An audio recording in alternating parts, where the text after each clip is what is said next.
క్రీస్తునందు సహోదరి సహోదరులారా, ప్రభువైన యేసుక్రీస్తు నామములో హృదయపూర్వక వందనాలండి. ముందుగా ఎంత మంచి సమయాన్ని ఇచ్చిన తండ్రి అయిన దేవునికి ప్రభువైన క్రీస్తు ద్వారా కృతజ్ఞతాస్తుతులు చెల్లిస్తున్నానండి. అందరూ బాగున్నారండి? వాక్యం చదువుకొని ప్రార్థన చేసుకున్న తర్వాత పాఠంలోకి వెళ్దామండి. యోహాను గారు రాసిన సువార్త 6వ అధ్యాయం.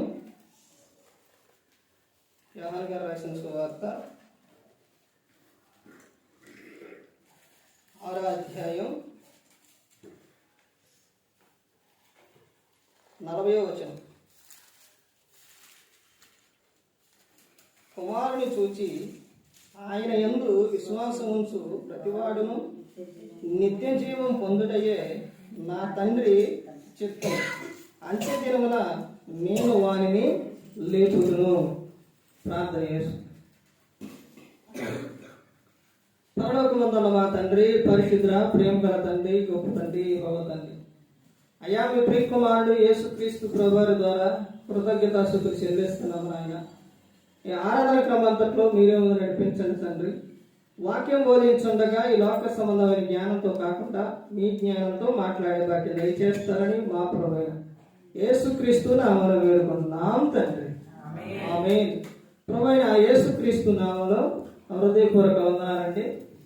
దేవుని కుమారుడు యేసుక్రీస్తు ప్రభువు ఈ లోకానికి వచ్చిన తర్వాత పరలోక రాజ్యం సమీపిస్తుంది కనుక మారు మనసు పొందమని ప్రకటింప మొదలుపెట్టారు. అంశం పాఠం పేరు రాసుకోండి. పాఠం పేరు ఏంటంటే దేవుని చిత్తము ఏమిటి? దేవుని చిత్తం ఏమిటి? ప్రతి ఒక్క ఆదివారం అలాగే క్లాసులో కానీ ఒక అంశం మీద అనేది తీసుకొని చెప్పడం జరుగుతుంది. ఎందుకనంటే అవి మీకు గుర్తుండాలి. వాక్యము హృదయంలో ఉండాలి. వాక్యం హృదయంలో ఉంటేనే ఏదైనప్పటికీ కూడా సరిగా ఉంటుంది. వాక్యం హృదయంలో లేకపోతే అనేకమైన శోధనలో ఏం చేస్తారు? పడిపోతారు. పాపంలో కూడా పడిపోతారు. అందుకని వాక్యం హృదయంలో ఉండాలి. వాక్యం హృదయంలో ఉంటేనే వాక్యానుసారంగా నడుస్తారు. దేవుని చిత్తం. దేవుని చిత్తం. దేవుని చిత్తం ఏంటి? దేవుని చిత్తం. దేవుని చిత్తం ఏమిటి? దేవుని చిత్తం ఏంటి? దేవుని చిత్తం కొన్ని విషయాలు చెప్పండి. దేవుని చిత్తం ఏమిటి? ఆయన ఆజ్ఞ ప్రకారంగా. ఇంకా దేవుని చిత్తం. దేవుని చిత్తం ఏమిటి అనే చూసే ముందు దేవుని చిత్తము. దేవుని చిత్తము. దేవుని చిత్తము అంటే క్రీస్తుకు సంపూర్ణ మహిమ కలగాలని ఆయన చిత్తం. ఏమిటి అంటే అది వేరు.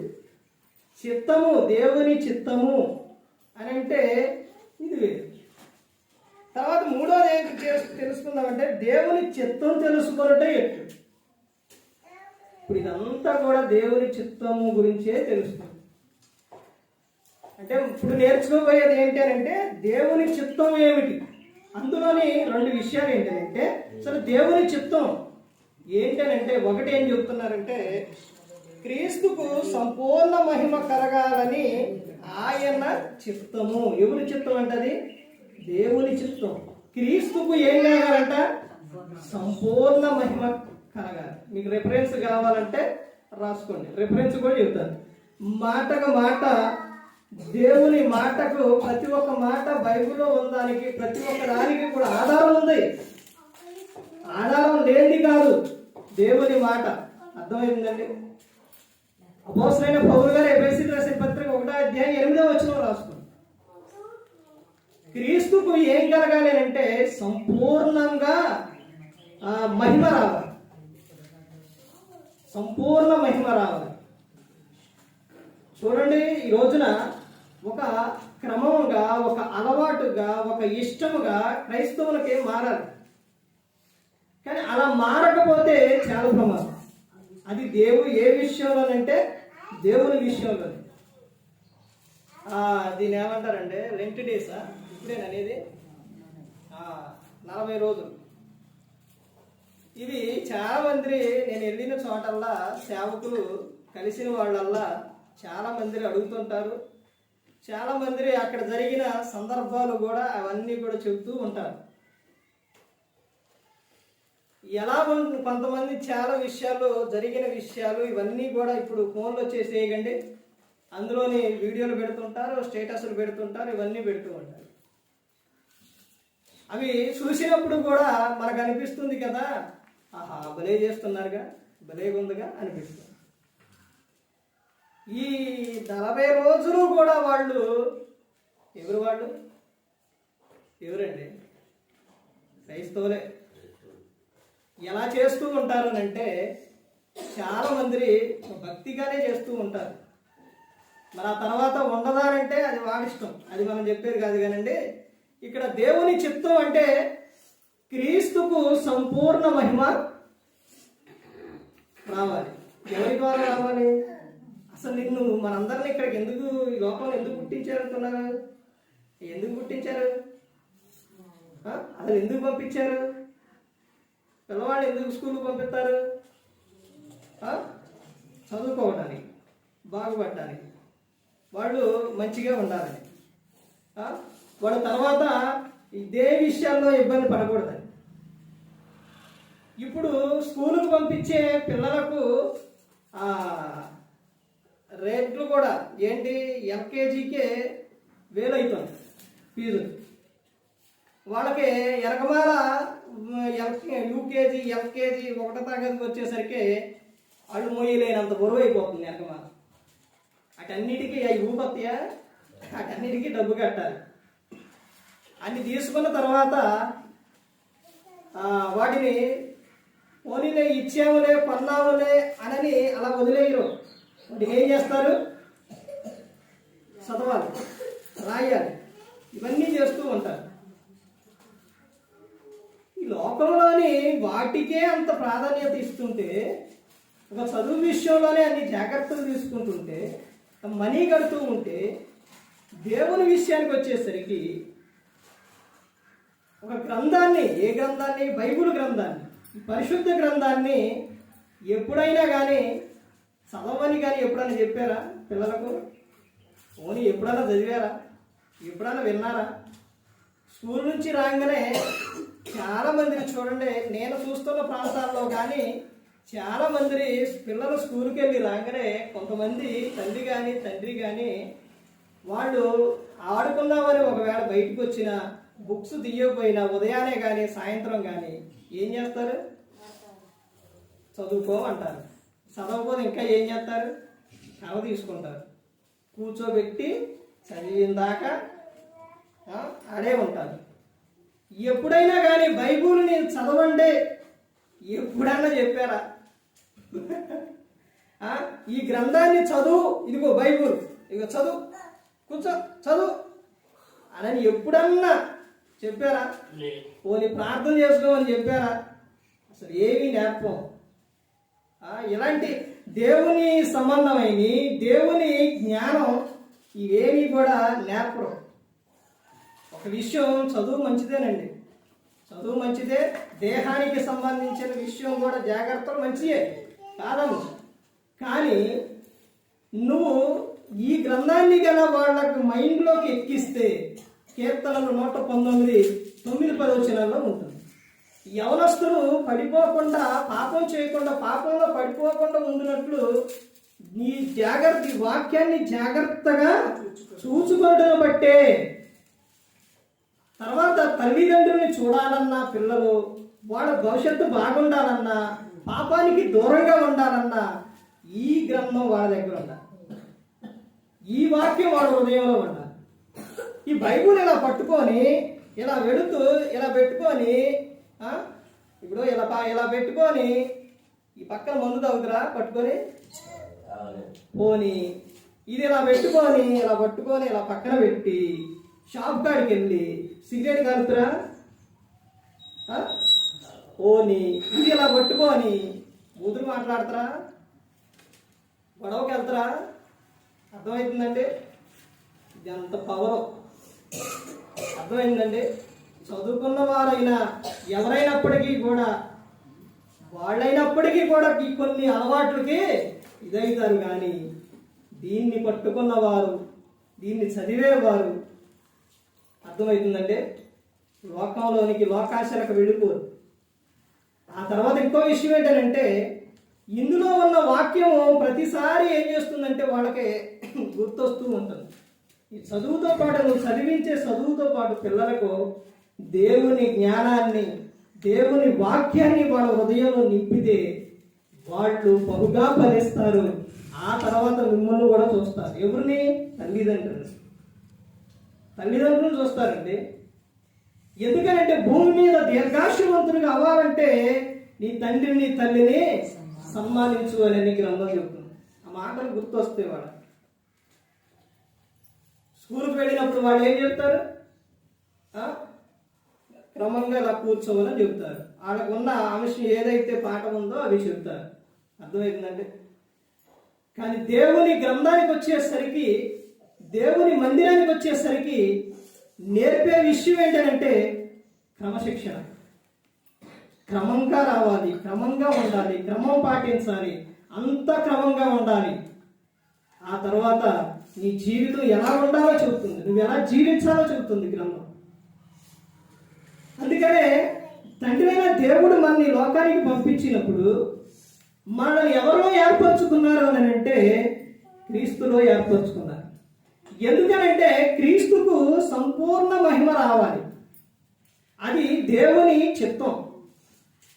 దేవుని చిత్తంలో చాలా విషయాలు ఉన్నాయి. అవన్నీ చెబుతాను. ఎంత ఉన్నదో అవన్నీ కూడా చెబుతాను. సమయం ఉంది కండి, సమయం ఉంది, అవన్నీ కూడా చెబుతాను. రెండో విషయం ఏంటంటే దేవుని చిత్తము, రక్షణ విషయంలో దేవుని చిత్తం. అపోస్తలుడైన పౌలు గారు తిమోతికి రాసిన మొదటి పత్రిక 2వ అధ్యాయం 4వ వచనం. ఇప్పుడు నేను చెబుతున్నాను, నేను చదవాల విషయాలు మాత్రము అవి నేను చదివాడు అప్పుడు చదవాలి. ఇవేంటంటే దేవుని చిత్తం చెబుతున్నాను, అవి రాసుకోండి. రక్షణ విషయంలో అది దేవుని చిత్తం. నువ్వు రక్షణ పొందాలి, తర్వాత నువ్వు ఈ లోకం విడిచిన పరలోకం చేరాలి, ఆయనతో పాటు ఉండాలి. అది దేవుని చిత్తం. అందుకనే ఆయన కాపాడుతూ ఉన్నారు, అందుకనే సేవకులు పంపిస్తూ ఉన్నారు. ఇదంతా ఏంటనుకున్నారు? మీరు రక్షణలో ఉండాలి. అందుకనే రక్షకుడు ఈ లోకానికి వచ్చారు. ఎవరా రక్షకుడు? యేసుక్రీస్తు ప్రభువు. ఆయన పేరులోనే ఉంది. యేసు అనగా అర్థమైంది, అర్థమైందండి, రక్షకుడు అని అర్థం. క్రీస్తు అంటే అభిషక్తుడు అని అర్థం. తర్వాత ఇంకా చెబుతున్న విషయం ప్రత్యేకించడంలో ఆయన చిత్తం. గలతీయులకు 1వ అధ్యాయం 4వ వచనం. నువ్వు ఎలా ఉండాలంటే ప్రత్యేకంగా ఉండాలి. తర్వాత ఇంకా ఏంటంటే విజ్ఞాపన విషయంలో ఆయన చిత్తం. 1వ తెస్సలోనిక 5వ అధ్యాయం 18వ వచనం. తర్వాత ఇంకా చెప్తున్నారు పేతురు గారు రాసిన మొదటి పత్రిక 4:19లో శ్రమల విషయంలో ఆయన చిత్తం. శ్రమలు ఏం నేర్పుతాయో తెలుసండి? పాఠాలు నేర్పుతాయి, ఎలా ఉండాలో నేర్పుతాయి. శ్రమ వచ్చినప్పుడు చాలా మంది చేసే విషయం ఏంటి?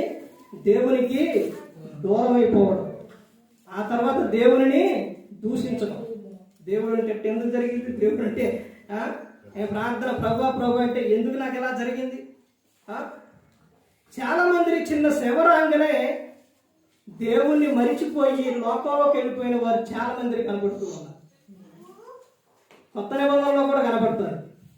పౌలు గారిని విడిచిపెట్టి వెళ్ళిపోయిన వారు. తర్వాత ఇంకా చెబుతున్నారు 7వ విషయం ఏంటంటే రోమీయులకు 12వ అధ్యాయం 2వ వచనంలో సేవ విషయంలో ఆయన చిత్తం. ఈ సేవ చేసే విషయంలో కూడా అది దేవుని చిత్తం. ఇప్పుడు ఇది దేవుని చిత్తంలో 7 విషయాలు. తర్వాత దేవుని చిత్తం తెలుసుకున్నట్టు ఎట్లు?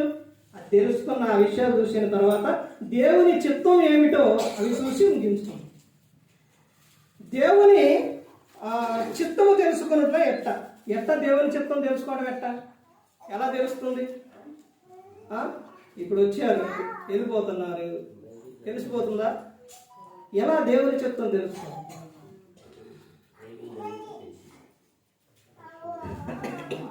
దేవుని చిత్తం తెలుసుకున్నట ఒకటి ప్రార్థించుట ద్వారా. ఎలా తెలుస్తుంది? నువ్వు ప్రార్థన చేస్తే దేవుని చిత్తం ఏమిటో తెలుస్తుంది. ఆ తర్వాత వాక్యము చదవటం ద్వారా. ప్రార్థనకు వాక్యానికి ఉన్న విధానం ఏంటి? ప్రార్థనకి వాక్యానికి ఉన్న ఇప్పుడు ఈ రెండు ఉన్నాయి కదా, ఈ రెండింటికి ఉన్న విధానం ఏంటి? ఒక పక్షికి రెండు రెక్కలు ఉంటే ఎలాగైతే ఎగరగలగదో ఎగిరిద్దో, అదే విధంగా క్రైస్తవులకి ప్రార్థన వాక్యము అలా రెండు రెక్కలు లాంటి. ప్రార్థన అంటే దేవునితో మనం మాట్లాడుకోవాలి. వాక్యం అంటే దేవుడు మనతో మాట్లాడతాడు. ఎప్పుడైనా మాట్లాడారు దేవుడు మీకు? మాట్లాడట్లేదు అని అంటే మీకు చదవట్లేదు అని అర్థం. వాక్యం చదవటం వల్ల తెలుస్తుంది దేవుని చిత్తం ఏంటో అన్నది. ఆ తర్వాత మూడో విషయం ఏంటంటే వాక్య ప్రకారంగా జీవించడం ద్వారా. ఎలా తెలుస్తుందంట? వాక్యం వినడమే కాదండి, మీరు వాక్యం వినువారు మాత్రమై ఉండి మిమ్మల్ని మీరు మోసపుచ్చుకోవద్దు.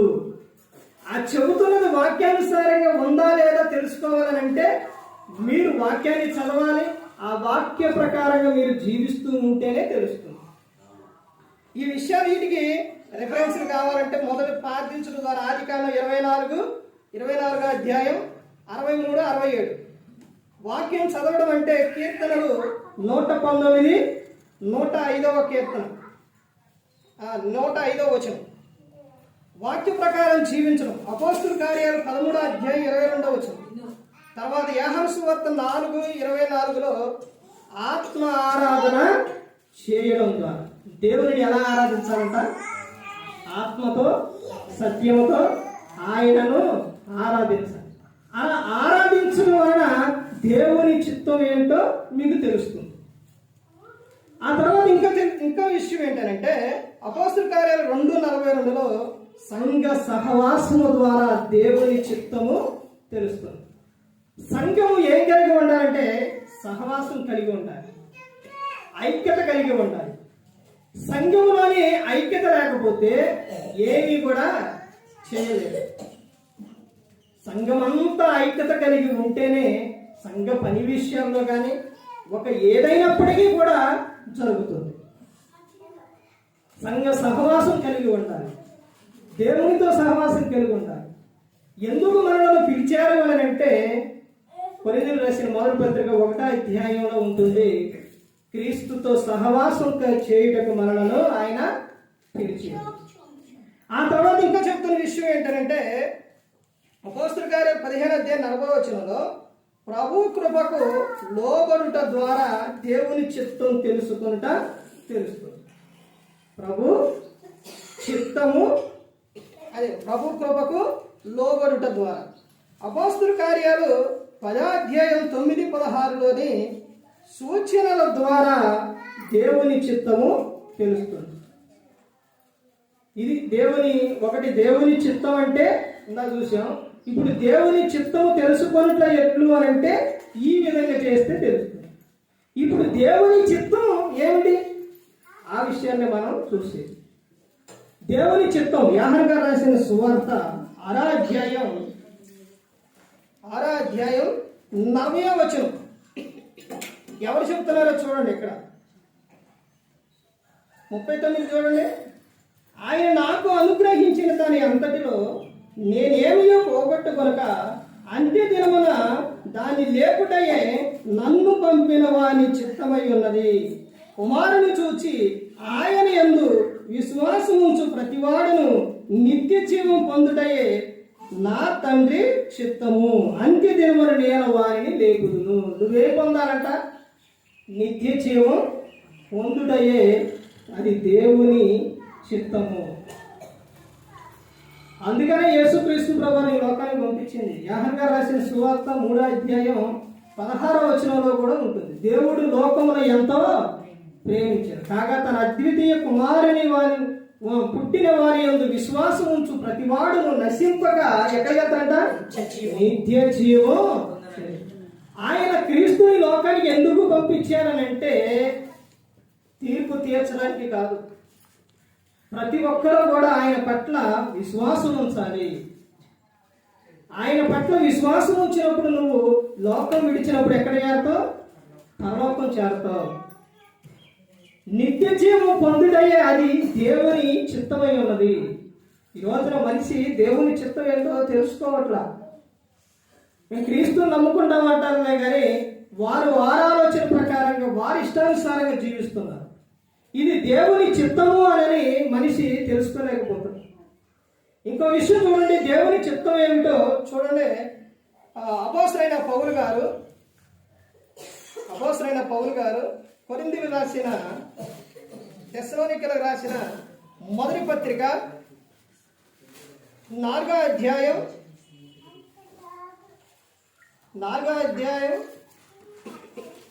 3వ వచనం చూడండి. 3వ వచనం, మీరు పరిశుద్ధులగుటయే అనగా మీరు జారత్వములకు దూరముగా ఉండుటయే దేవుని చిత్తము. మీరు ఎలా ఉండాలంట?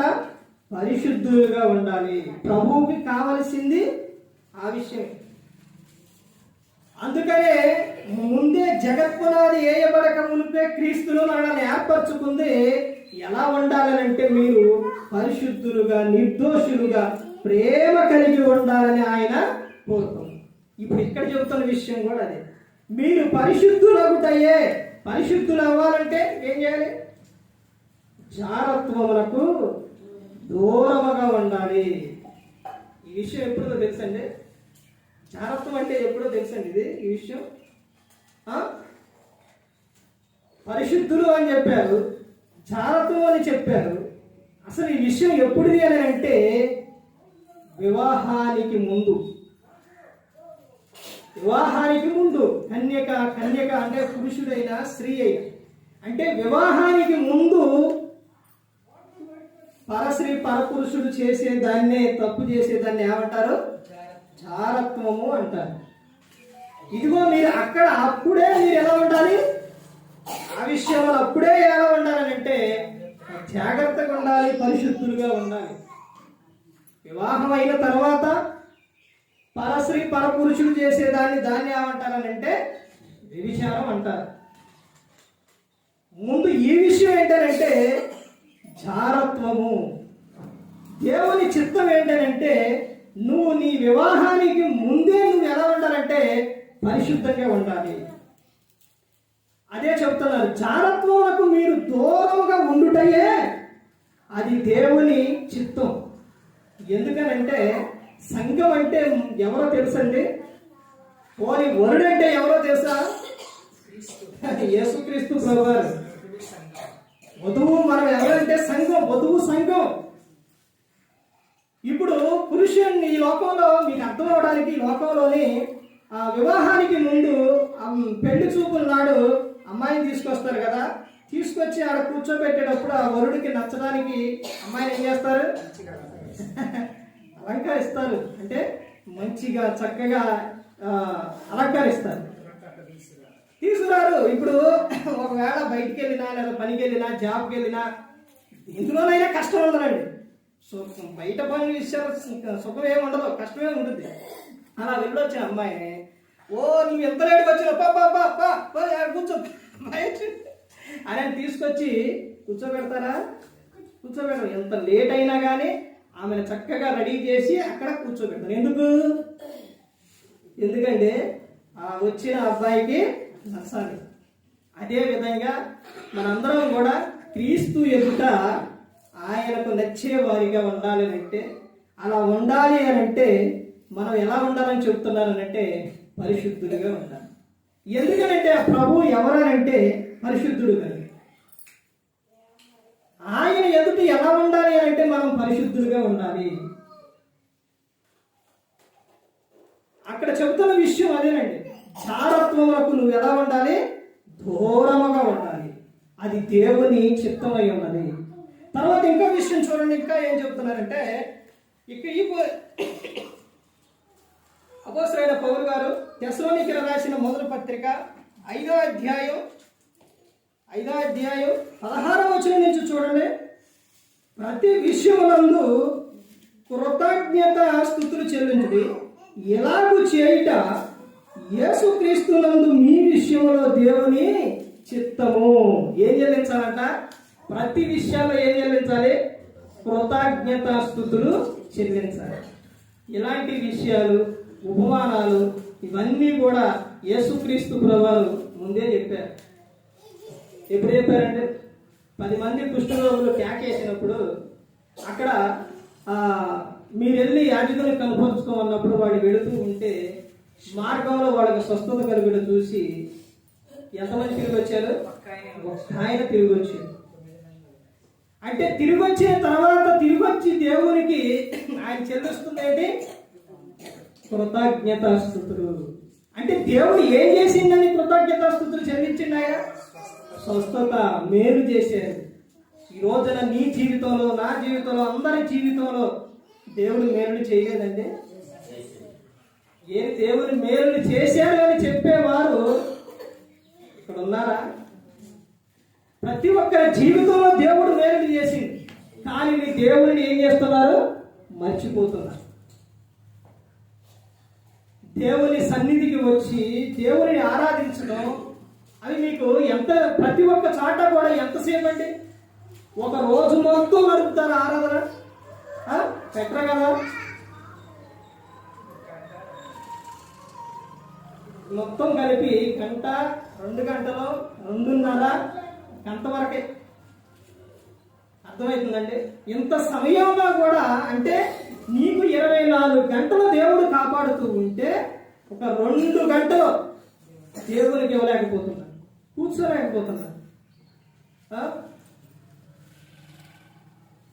ఒక చాట ఒక ప్రాంతాల మీటింగ్ కూడిక పెడితే నైట్ కూడికలు అంటే మీటింగ్స్ అన్నీ ఇప్పుడు ఎలా ఉంటాయి? ఎలా ఉంటాయంటే దోమలు, విపరీతమైన దోమలు అలా కుడుతున్నా కానీ ఆయన చెప్పిన విషయం ఏంటంటే అలాగే కూర్చోవాలి, అలాగే ఉండాలి. ఏ మమ్మల్ని కొట్టట్లేదా? అది ఆయన గురించి కదా చెప్పింది, ఆయన విషయం కాదండి. దేవుని విషయంలో నీ భక్తి, నీ విశ్వాసం.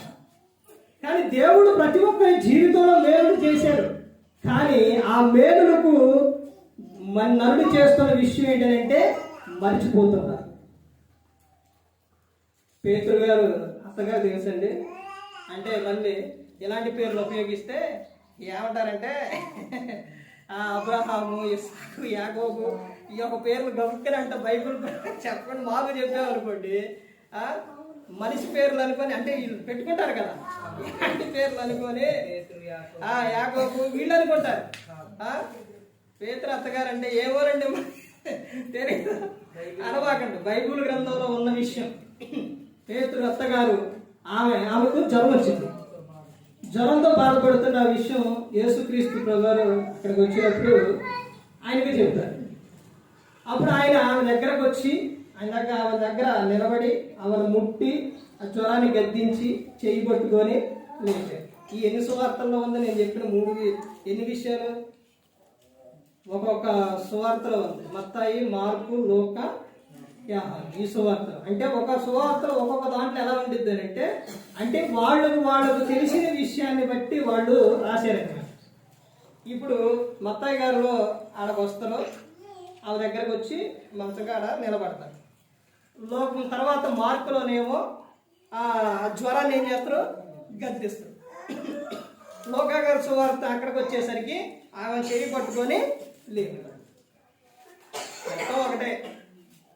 ఇప్పుడు బయట ఎక్కడన్నా ఏడన్నా ఒక చాట ఏదన్నా యాక్సిడెంట్ కానీ ఏదైనా జరిగింది అనుకోండి, అక్కడ చూడటానికి వెళ్ళి తిరిగి వచ్చేటప్పుడు ఎవరన్నా కలిసి ఏంటి ఎక్కడికి వెళ్ళి వస్తున్నారు, అక్కడ ఏం జరిగిందంటే ఒక్కొక్కరు చూసింది, ఒక్కొక్కరు తెలిసింది, ఒక్కొక్కరు చెబుతారు. ఒకే ప్రకారం చెబుతారా?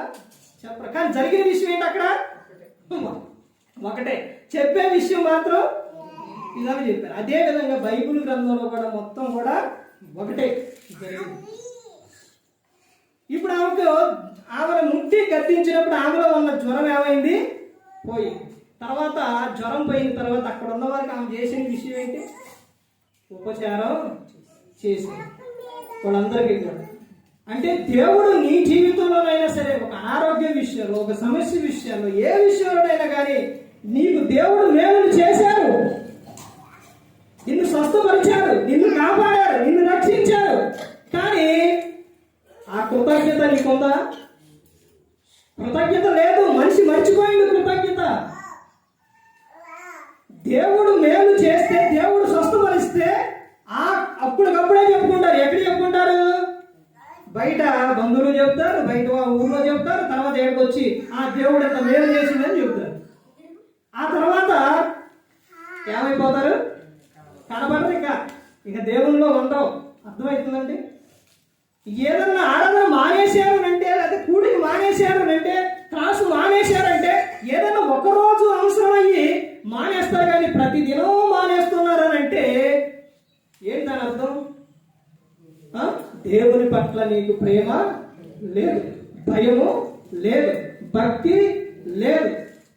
ఇలా ఇక్కడ చెబుతున్న విషయం ఏంటంటే, పౌలు గారు చెబుతున్న విషయం ఏంటంటే, ప్రతి విషయంలోనూ ఏమని చెప్తున్నారు? ప్రతి విషయములందును కృతజ్ఞతాస్తుతులు చెల్లించుట, ఇలాగూ చేయుట యేసుక్రీస్తునందు మీ విషయంలో అది దేవుని చిత్తం. అలా కృతజ్ఞతాస్తుతులు చెల్లించడం దేవుని చిత్తం అండి. ఇప్పుడు దేవుడు మేలు చేశారు అని నువ్వు కృతజ్ఞత కూడిక పెట్టి అది చాలా మంచిది.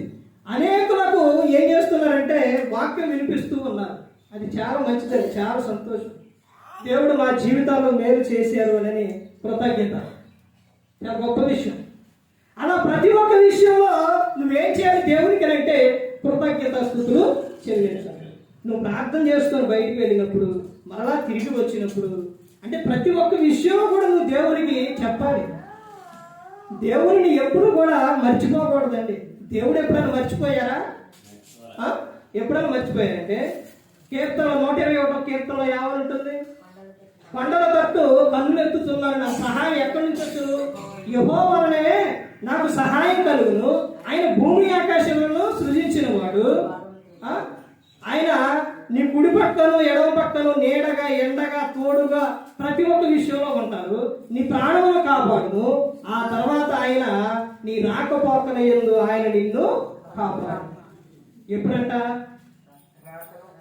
ఆ రాకపోకల యందు రాసింది మధ్యలో ఒక పదం ఉంటుంది. ఎప్పుడది? ఏంటది? ఒక రోజా? 2 రోజా? ఓసారి తీర్చి చూడండి. ఏమనుంటుంది? ఒక పదం ఉంటుంది మధ్యలో. ఈ రాకపోకల యందు యెహోవా నిన్ను కాపాడును అని ఉన్న తర్వాత అక్కడ మొత్తం వారు మొత్తం చదవండి. ఒక పదం ఉంటుంది, నీకు అపాయం ఏమీ రాదు. 121వ కీర్తన 121వ కీర్తన కింద రాయాలి. ఏ అపాయము రాకుండా యెహోవా నిన్ను కాపాడు, నీ ప్రాణమును కాపాడు. ఇది మొదలుకు నిరంతరం. ఎప్పుడంట? నిరంతరం నిన్ను కాపాడుతాను. నువ్వు భూమి మీద ఉన్నంత కాలం కూడా ఆయన నిన్ను కాపాడుతాను. మర్చిపోరా నిన్ను. ఇంకో విషయం ఏం చెప్తారంటే అక్కడే, ఆయన కునుకడు నిన్ను నన్ను మనల్ని కాపాడుటకు ఆయన ఏం చేస్తున్నట్ట? ఒక రాత్రి నిద్రపోకుండా ఉందండి. ఎలా ఉంటుంది? ఒక వారం పని అర్థమైందండి. కానీ ఆయన ఎప్పుడన్నా నిద్రపోయారా? ఎప్పుడన్నా కునికారా? ఆయన అలా కునికితే అయిపోయింది దేశం పని. అర్థమవుతుందండి. అలా కాపాడుతున్న దేవుడు. అందుకనే చెప్తున్నారు కదా, దేవుడు నీ జీవితంలో చేసిన మేలులకు నిన్ను అనేక సందర్భాల్లో దేవుడు నిన్ను కాపాడాడు. నువ్వు అడిగిన దానికి నీ అవసరం తీర్చాడు. అయినప్పటికీ నువ్వు దేవునికి ఏం చెల్లించట్లా? కృతజ్ఞతాస్తుతులు చెల్లించాలి. నా పిల్లలు రాకపోతే ఏమైందండి, నా భర్త రాకపోతే ఏమైందండి, నా భార్య రాకపోతే ఏమైందండి, ఎవరు రాకపోతే ఏమైందండి, రేపు నువ్వు పరలోకంలో హ్యాపీగా ఉంటావు, వాళ్ళేమో బాధపడతారు. అది సంతోషమా? చెప్పాలి, కాళ్ళు పట్టుకోవాలి, బతిమిలాడాలి. అర్థమవుతుందండి? ఏదన్నా పండగ వచ్చిందంటే ఏదైనా కావాలనంటే ఒక చీర కానీ ఏదైనా కావాలి అని అంటే ఎప్పుడు పండగ ఒకరోజు కాదు, 2 రోజులు కాదు, అప్పటికప్పుడు అడిగితే మా దగ్గర డబ్బులు లేవంటారు, ఇవ్వంటారని ఎప్పుడు అడుగుతారు?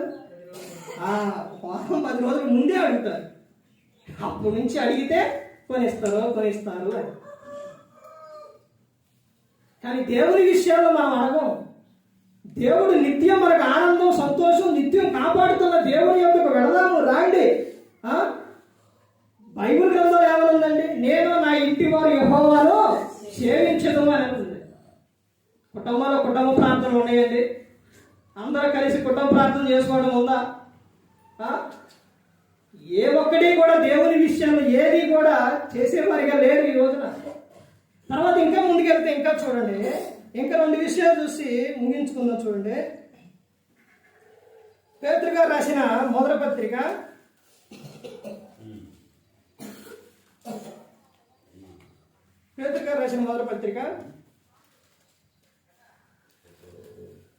2వ అధ్యాయం 15వ వచనం. ఎలయనగా మీరిట్లు యుక్త ప్రవర్తన గలవారై అజ్ఞానముగా మాట్లాడు మూర్ఖుల నోరు మూయుట దేవుని చిత్తము. ఏంటంట? ఏం కలిగి ఉండాలంట? ఏం కలిగి ఉండాలి? దేవుని చిత్తం అంటే యుక్త ప్రవర్తన. అంటే మంచి ప్రవర్తన కలిగి ఉంటే అది దేవుని చిత్తం చెబుతున్నారు కదా. అలా కలిగి ఉండడం వలన నువ్వు మూర్ఖుల నోరు ఏం చేస్తావు? మూయిస్తావు. ప్రార్థనకు వచ్చి క్రీస్తుని నమ్ముకొని నువ్వు బయటికి వెళ్ళిన తర్వాత లేకపోతే నువ్వు నీ ఇష్టానుసారంగా మాట్లాడుతూ అలా ఉంటే నీ భర్త ఎలా వస్తావు మందిరానికి? లేకపోతే బయట ఉన్నవారు ఏమంటారో తెలుసండి, ఎలా మాట్లాడతారో తెలుసా? నువ్వు దేవుడు అంటో, ప్రభు అంటో, ప్రార్థన అంటో, నీ నోరు కంట్రోల్లో ఉందా, నీ ప్రవర్తన సరిగా ఉందా అంటారు. అంటే మాట్లాడుటకు విరోధికి నిందించుటకు ఏమిస్తున్నారు? అవకాశం ఇస్తున్నారు. అందుకని ఇక్కడ చెప్తున్నారు కదా, వాళ్ళు చదవండి ఏమని చెప్తున్నారు? యానగా మీరిట్లు యుక్త ప్రవర్తన గలవారే అజ్ఞానముగా మాట్లాడు మూర్ఖుల నోరు మూయుట దేవుని చిత్తము. వాళ్ళ నోరు మూయించాలి అని అంటే నువ్వేం కలిగి ఉండాలంట? యుక్త ప్రవర్తన కలిగి ఉండాలి. మంచి ప్రవర్తన నువ్వు కలిగి ఉండాలి. అలా కలిగి ఉన్నప్పుడు నువ్వు వస్తూ ఉంటే వెళుతూ ఉంటే ఏం చేస్తారో తెలుసండి? ఏం చేస్తారు? వందనాలు చెప్తారు. అపోస్తలుడైన పౌలు గారు ఎక్కడున్నారు? ఒక ప్రాంతంలో ఉండి ఒక చోట ఉన్న వారికి, అంటే వారి గృహానికి వాళ్ళ దగ్గరికి వెళుతున్న వారికి అపోస్తలుడైన పౌలు గారు చెబుతున్న విషయం రోమీయులకు రాసిన పత్రిక 16వ అధ్యాయం మొత్తం అదే ఉంటుంది. వందనాలు చెప్పమని చెబుతూ 4వ వచనంలో 2 వ్యక్తుల్ని గురించి చెబుతారు. అక్కడ ఎవరంట వాళ్ళు? ఎవరు వాళ్ళు? అకుల ప్రిస్కిల్లా. వాళ్ళిద్దరు ఎవరు? భార్య భర్త. ఆ పేరును బట్టి చూస్తే అకుల అంటే అది మామూలుగా కొన్ని పేర్లను బట్టి కొన్ని పేర్లు సందర్భాలను బట్టి వాళ్ళ వ్యక్తిగతంగా బట్టి వాళ్ళ కొన్ని ఏమంటారు వీటిని కులాల వాటిని బట్టి వీటిని బట్టి పెడుతూ ఉంటారు. ఆ పేరును బట్టి చూస్తే ఆమె రిచి కలిగిన ఆమె ఎవరనంటే ప్రిస్కిల్లా. అర్థమవుతుందండి? కానీ ఆమె చేసుకున్న ఆయనకు ఆమె ఏం చేసింది? లోబడి. ఆ తర్వాత అక్కడ సేవకుడు వస్తూ ఉంటే వచ్చిన తర్వాత ఆ సేవకునికి వాళ్ళు సహకారంగా ఉన్నారు. అలా సహకారంగా ఉన్నప్పుడు అక్కడ అపోస్తలుడైన పౌలు గారు చెబుతారు కదా, ఇదిగో వీరికి మీరు ఏం చెప్పుడి? వందనాలు చెప్పుండి. వారు ఏం కలిగి ఉన్నారనంట? వాళ్ళు నా విషయాల్లో నాకు ప్రాణం ఇచ్చుటకైన వారు తెగించారు. వారి ఎంట ఏముందంట? ఏముంది? సంఘం ఉంది. అన్ని జనులు వారికి ఏమై ఉన్నారంట? కృతజ్ఞులై ఉన్నారు. అంటే వారికి ఏం చెప్పాలని చెప్తున్నాడు? వందనాలు.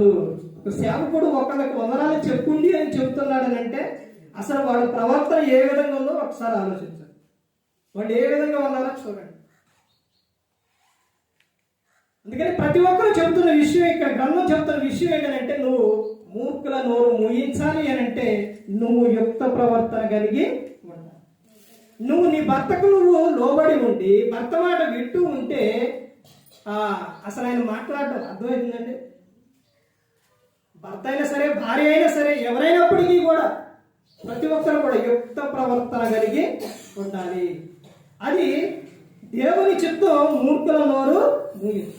చివరిగా చూడండి, ఇంకా చెప్తున్న విషయం ఏంటంటే మత్తయి గారు రాసిన సువార్త 18వ అధ్యాయం. మత్తయి గారు రాసిన సువార్త 18వ అధ్యాయం 14వ వచనం చూడండి. అలాగునని ఈ చిన్నవారిలో ఒకడైనను నశించుట పరలోకమందున్న మీ తండ్రి చిత్తము కాదు. ఆహా, యేసుక్రీస్తు ప్రభువు చెబుతున్న విషయం. ఒకటి, అనేక సందర్భాల్లో బైబుల్ గురించి బైబుల్ చదివేటప్పుడు కూడా ఇక్కడ మీ తండ్రి అండం, అక్కడ నా తండ్రి అండం, ఇవన్నీ కూడా చాలా మంది కొన్ని విషయాలు అబద్ధం చేసుకుంటారు. అక్కడ సందర్భాన్ని బట్టి చెప్పిండు యేసుక్రీస్తు ప్రభు. ఏమని చెప్పారు? ఇక్కడ ఏమని చెప్తుంది? అక్కడ పిల్లలారా అంటే చిన్నలారా. అలాగనే ఈ చిన్నవారిలో ఒకడైనను నశించుట పరలోకమందున్న మీ తండ్రి చిత్తము కాదు అని చెబుతున్నారు. అంటే ఇక్కడ చెబుతున్న సందర్భం ఏంటంటే నశించుట దేవుని చిత్తము కాదు. నువ్వు నశించుట దేవుని చిత్తము కాదు. నీవు ఆయనతో పాటు ఉండాలని ఆయన కోరుకున్నారు. భూమి మీద ఏ ఒక్కరు కూడా నశించి నరకానికి వెళ్ళిపోకూడదనే యేసుక్రీస్తు ప్రభువు ఈ లోకానికి వచ్చారు. ఆయనతో పాటు ఉండాలని. తల్లి పిల్లల విషయంలో ఎలాంటి జాగ్రత్త తీసుకున్నారు తల్లిదండ్రి? మత్తయి సువార్త 20వ అధ్యాయం 20వ వచనం. అక్కడ ఒక తల్లి కనబడుతుంది. ఇద్దరు యవనస్తులను తీసుకెళ్ళింది. ఎక్కడికి? యేసుక్రీస్తు ప్రభువు దగ్గరికి. ఎవరావనంటే జబేదయి కుమారుల తల్లి. ఆ తల్లి ఇద్దరు కుమారుని తీసుకెళ్ళి, అయ్యా ఒకడు నీ కుడి వైపునను ఒకడు నీ ఎడమ వైపునను కూర్చుంట సెలవుమని అడిగింది. ఈ లోకంలో కాదు, పరలోకంలో. అది శాశ్వతమైనది. ఇది శాశ్వతమైన లోకం కాదు. ఈ లోకంలోని ఈ 80, 90, 100, 110 ఎన్ని సంవత్సరాలున్నా ఎన్ని ఇచ్చినా కానీ నరుడు వెళ్ళిపోవలసింది. అది యుగయుగాలు తరతరాలు కూడా అక్కడ ఆనందం. అది ఎప్పుడూ ఉంటుంది. పరలోకం, నరకం. నువ్వు ఆ పరలోకంలో దేవునితో పాటు ఉండాలనే ఆయన కోరుకున్నాడు. ఎవరో తెలుసండి? అపోస్తలుడైన పౌలు గారు కొరింథీ సంఘ పత్రికల్లో చెబుతారు కదా, ఇదిగో మీరు దేవునికి ఏమై ఉన్నారో తెలుసండి? సర్వశక్తి గల దేవుడు చెబుతూ ఉన్నారు, మీరు ఎవరు అంటే ఆయన కుమారులు కుమార్తెలై ఉన్నారు అని చెబుతున్నారు. తల్లిదండ్రి పిల్లలు విడిచిపెడతారా? అస్సలు విడిచిపెడతారు. అదే విధంగా దేవుడు కూడా మనం దేవునికి ఎవరో పిల్లలు. అందుకని ఆయన మనలను ఎప్పుడు కూడా విడిచిపెడతారు. ఎప్పుడైనప్పటికీ కూడా నరుడు మనిషి దేవుని మర్చిపోయిండు కానీ దేవుడు మనిషిని మర్చిపోయారా? మర్చిపోలేదు. నిన్ను అనుదినం కూడా నిన్ను కాపాడుతూనే ఉన్నాడు. కీర్తనలో 91వ కీర్తనలో ఉంటుంది. అర్థమైందండి? నిన్ను నిత్యం కూడా ఆయన ఏం చేస్తున్నారు? కాపాడుతూనే ఉన్నారు. అందుకని ప్రతి ఒక్క విషయంలో ప్రతి ఒక్క సందర్భంలో గమనించండి, దేవుని చిత్తం ఏమిటి అని అంటే, ఒకటి దేవుని చిత్తం ఏంటంటే నిత్య జీవం పొందుట, అది దేవుని చిత్తం. తర్వాత చెబుతున్న విషయం ఏంటంటే జారత్వములకు దూరముగా పారిపోవుట దేవుని చిత్తము. తర్వాత మూడో విషయం కృతజ్ఞతాస్తుతులు చెల్లించుట దేవుని చిత్తం. నాలుగో విషయం యుక్త ప్రవర్తన కలిగి ఉండుట దేవుని చిత్తము. ఐదో విషయము నశించుట దేవుని చిత్తము కాదు. అర్థమైందండి? ఇది దేవుని చిత్తం ఏమిటి అంటే ఈ విషయం. అందుకని ప్రతి ఒక్కరూ కూడా దేవుని చిత్తమును నెరవేర్చే వారిగా ఉండాలి. అలా ఉండాలి అంటే దేవుని చిత్తము ఏంటో, దేవుని చిత్తం తెలుసుకున్నట్టు ఎట్లో అంటే దేవుని చిత్తం అంటే ఏమిటో ఇవన్నీ కూడా మన గ్రంథంలో నుంచే చూసాం. ఈ విషయాలు మీరు రాసుకున్నా మనసులో పెట్టుకున్నా ఇవి మీకు ఎప్పటికైనా కానీ ఉపయోగపడతాయి. భూమి ఆకాశాలు గతించినా కానీ నా మాటలు ఎన్నడూ కూడా గతింపవు అని చెప్పి ఉన్నాయి. నువ్వు దేవుని చిత్త ప్రకారంగా జీవించాలి. దేవుని చిత్తంలో నువ్వు ఉండాలి, ఆయనతో పాటు ఉండాలి, ఆయనతో సహవాసం కలిగి ఉండాలి.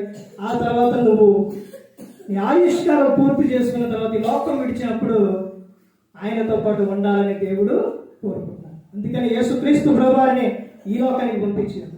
ఏ ఒక్కరు కూడా నశించి నరకానికి వెళ్ళిపోకూడదని, ప్రతి ఒక్కరూ కూడా పరలోకం చేరాలని యేసుక్రీస్తు ప్రభువారు లోకానికి వచ్చి మనందరి కోసం శివుడు తన ప్రాణాన్ని పెట్టి అన్నారు. మరి ఈ విధంగా నిలబెట్టి మాట్లాడించిన తండ్రిగా దేవునికి కృతజ్ఞతాస్తుతులు చెల్లిస్తూ, ఎంతవరకు శ్రద్ధగా ఉన్న మీకు ప్రభు పేరున హృదయపూర్వక వందనాలు చెల్లిస్తూ ఈ మాటలు ముగిస్తున్నా అందరికీ వందనాలు.